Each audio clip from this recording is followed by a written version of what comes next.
folks that have shared experiences that they, you meet up with every day, every day, Right. every single day, especially when they're getting started for the first time.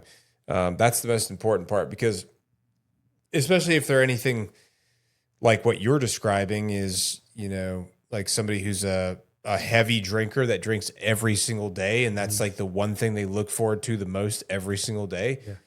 It's going to be very hard to stop without some sort of support network to people you can talk to who've also done the same thing or walked the same path. Yep. And that is very important, because there's a lot of people that, much like folks that go on diets, to compare the weight loss community and this, a lot of folks go on diets.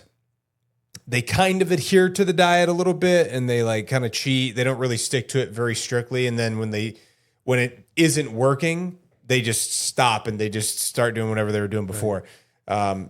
That happens with people who are trying to get sober a lot too. A lot of people, they wishy-washy. They kind of try it. They got like 10 toes in, 10 toes out. They're not really fully committed. They're not working with anybody to hold them accountable.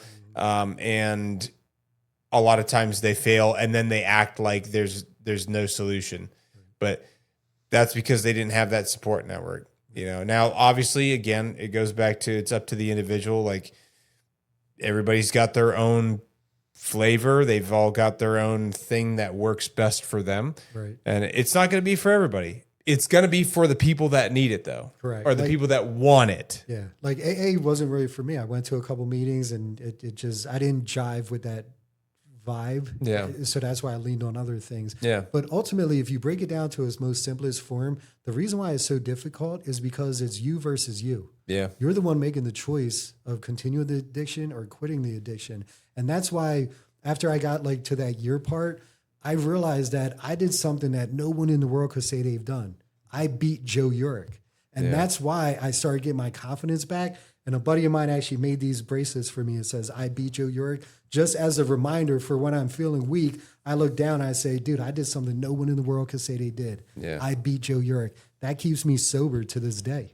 Yeah. I'm not going to let me down. I already beat me. That was the hardest fight I've ever done. I'm not going back. Well, yeah, you can be your own worst enemy. Absolutely. Human beings can definitely be their own worst enemies. And you can definitely get in your own way from a lot of things. Yep.